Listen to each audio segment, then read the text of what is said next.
A lot of people die in Harry Potter, and a lot of those deaths are sad. But which deaths are the saddest? In this video, I'll take you through the 5 deaths that I personally think are the most upsetting in the Harry Potter series. And even though this is just my opinion, I am happy to argue with you in the comments if you think I'm wrong, which I never am. So let's jump in. Starting off with the innocent owl.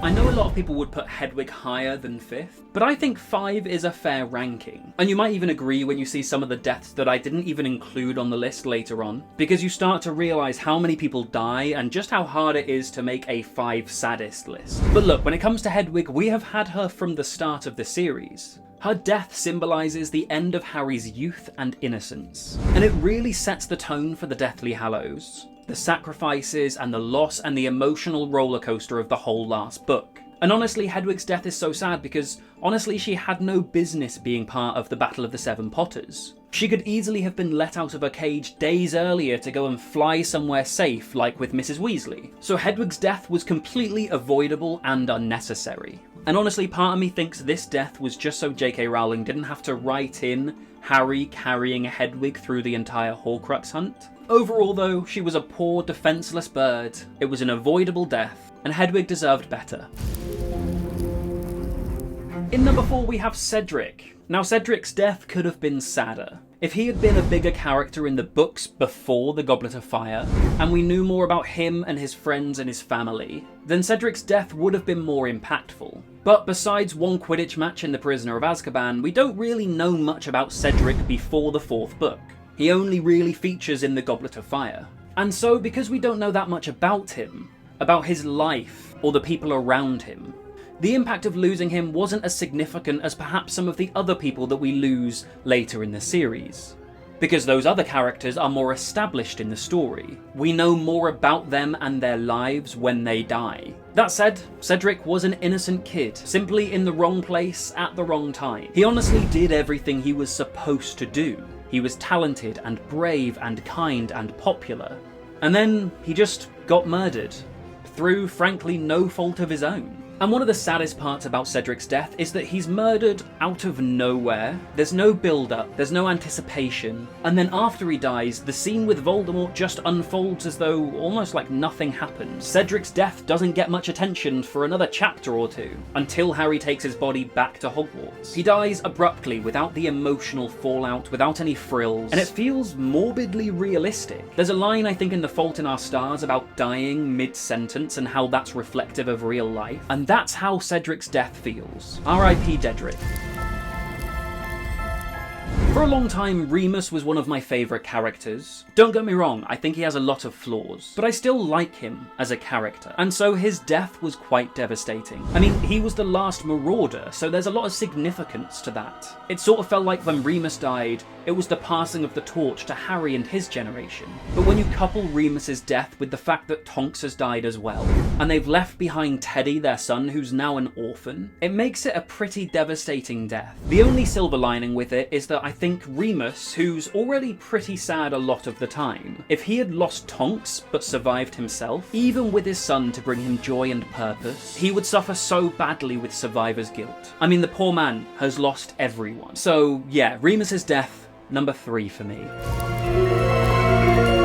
Sirius's death is gut-wrenching, not only because it was entirely preventable in a number of ways. Harry could have opened and used the two-way mirror that Sirius gifted him. Harry could have stepped into the fireplace and actually gone to Grimmauld Place rather than just sticking his head in when he went to Umbridge's office. And then he could have walked around the house to find Sirius instead of just asking Kreacher and taking his word for it. Or, you know, Harry could have just listened to Hermione when she said it was probably a trap. It's so infuriating.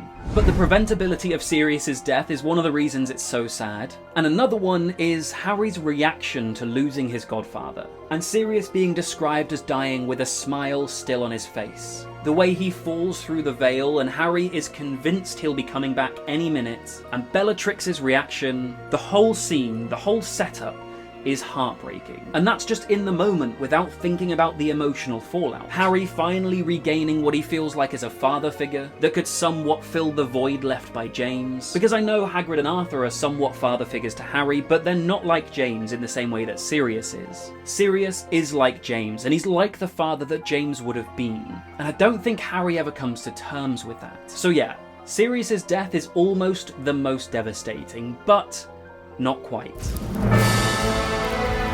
So before we get into the saddest death of the Harry Potter series, there are some honourable mentions. People who didn't quite make the list, but still deserve recognition for dying. Tonks, in the same way that Remus dying and leaving behind an orphan is sad, also has a very sad death, in her own right, as well as just leaving Teddy behind. Tonks was fun and joyful and so young, and it was preventable too. I mean, she almost stayed behind for the battle to look after their kid. Mad Eye needs a mention, because losing the fiercest warrior in the very first battle of the final book, that's pretty hard hitting, especially because we don't see it happen. They don't find the body, and that makes it quite an eerie death without the finality or the closure. Dumbledore and Snape are both sad deaths in their own right, but I have issues with how good they are as people. Great characters, not great people. And because I don't think they're good people, their deaths don't carry quite the same weight as some of the others. And Dobby's death is so sad, but it doesn't hold the same weight for me as a lot of other deaths. Because as I've talked about a lot in this video, for me,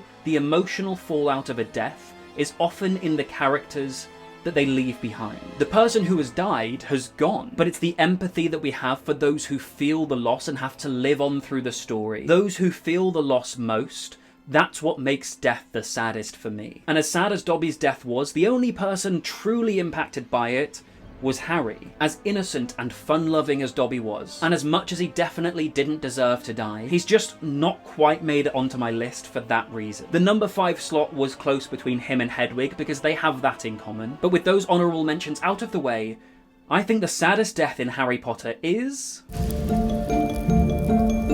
The number 1 saddest death in Harry Potter for me is Fred Weasley. Fred's death breaks me, not least of which is because, as I mentioned before, I think Fred's death has the most impact on the survivors of the story. Sure, Fred was jokey and fun-loving, and the idea of him living life so fully with so much potential makes it even sadder that that life was taken from him. That is devastating in and of itself. But the thing that gets my heartstrings the most is when you think about the people he left behind. The reactions of Percy, who only just reconnected with him and was fighting alongside him when he died. Knowing that he pulled himself away from the family and missed the final 3 years of Fred's life, only to return and watch him die. George, of course, losing basically the other half of himself. The person who he did everything with, and who he'd be reminded of every time he looked in the mirror. It's crushing. And then there's Molly, and you just know she's going to be crying constantly. Every single thing would remind her of Fred, even down to just looking at George, her other son. And while Molly's crying all the time, Arthur's going to be trying to hold it together to support his wife. He'd keep a stiff upper lip, tell her everything's going to be okay, because he wants to help ease her pain and her suffering. But you just know when Arthur gets into a room by himself and he doesn't have to keep up that facade to support Molly, he's going to crumble and break. That wall will come down and he will feel it all so much. But he won't want his family to see him like that because he feels like he has to keep strong, not because he's ashamed, but because he wants to support them. But then who will comfort and support him? Thinking of the Weasleys dealing with Fred's death destroys me, and that is why he is the saddest death of the series. And speaking of Weasleys dying, what if Ron Weasley died in the Philosopher's Stone during that chess match? How much would that change the Harry Potter series? Well, it changes a lot, and I made a whole video breaking that scenario down, so you'll want to check that one out next. Believe me, it's not quite as somber as this one.